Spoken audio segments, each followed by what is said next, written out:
Hello my dear students, आज हम एक बहुत ही इम्पोर्टेंट हाइट एंड डिस्टेंस का क्वेश्चन कर रहे हैं।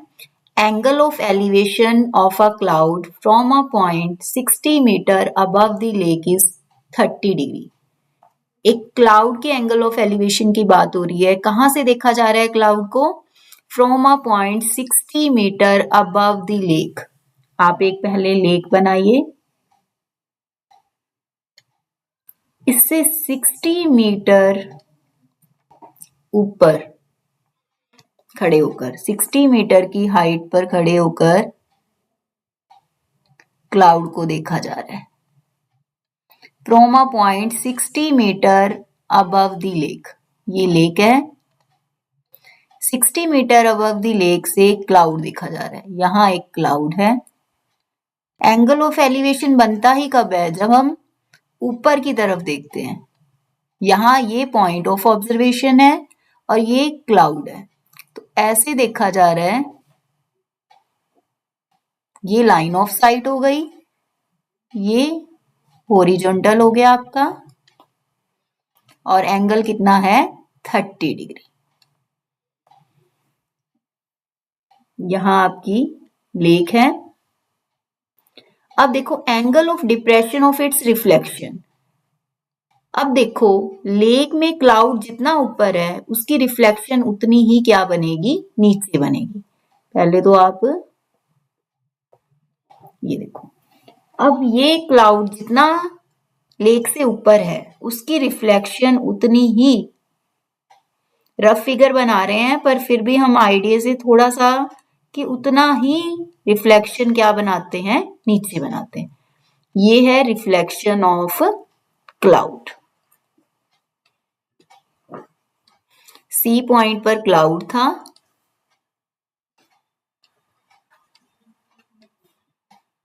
ए बी हमने ये लेक ले ली, surface of lake. C point पर क्लाउड था, डी से आप देख रहे थे और उसकी रिफ्लेक्शन यहां हमने ई पॉइंट पर ली। अब देखो angle of depression of its reflection, इसकी अब रिफ्लेक्शन पानी में रिफ्लेक्शन बनेगी। जितना क्लाउड ऊपर था उसकी रिफ्लेक्शन उतनी ही क्या बनेगी? नीचे बनेगी। कितना है? डिप्रेशन का एंगल कब बनता है? जब नीचे की तरफ देखते हैं। डी पॉइंट से अब ई पॉइंट को देखा जा रहा है, तो अब एंगल ऑफ डिप्रेशन जो है वो कितना बन रहा है? 60 डिग्री।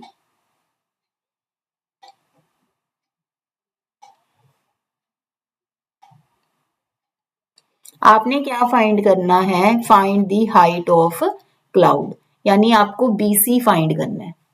बीसी को आपको कैलकुलेट करना है। हमने बीसी को लेट कर लिया एच।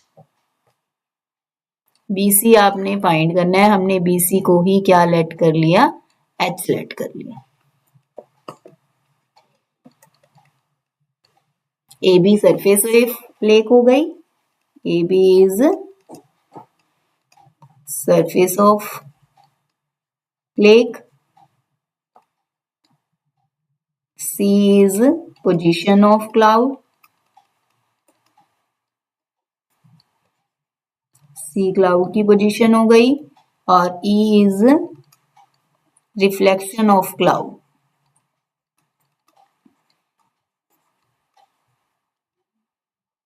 इन लेक। अब देखो हम क्या लेट कर लेते हैं, हम पूरा जो हाइट ऑफ क्लाउड है, let C B is equal to H, height of cloud. C B को हमने एच के इक्वल लेट कर लिया।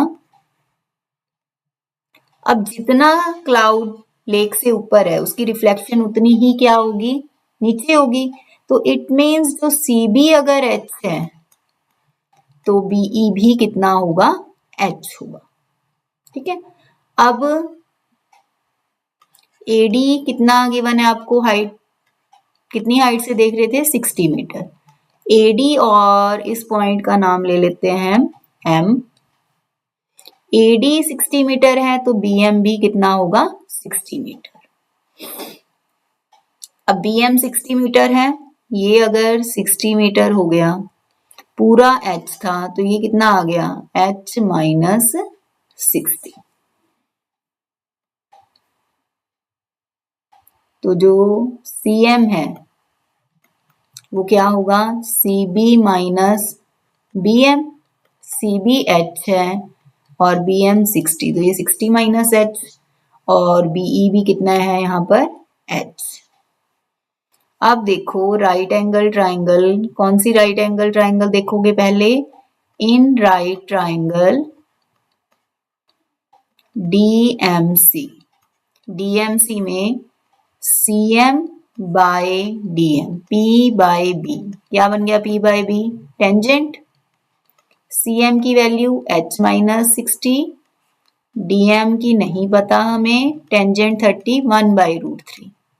तो यहां से DM कितना हो गया, H minus 60 into √3।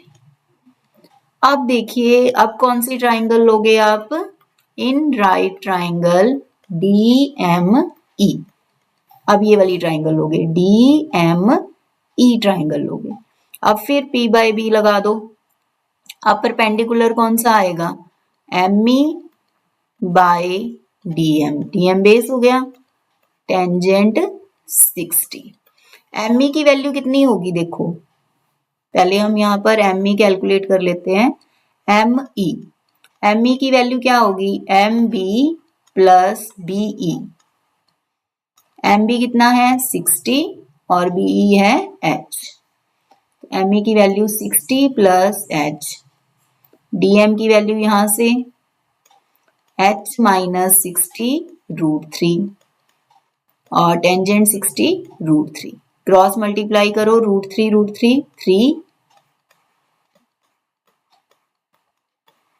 60 plus H, 3H minus 180,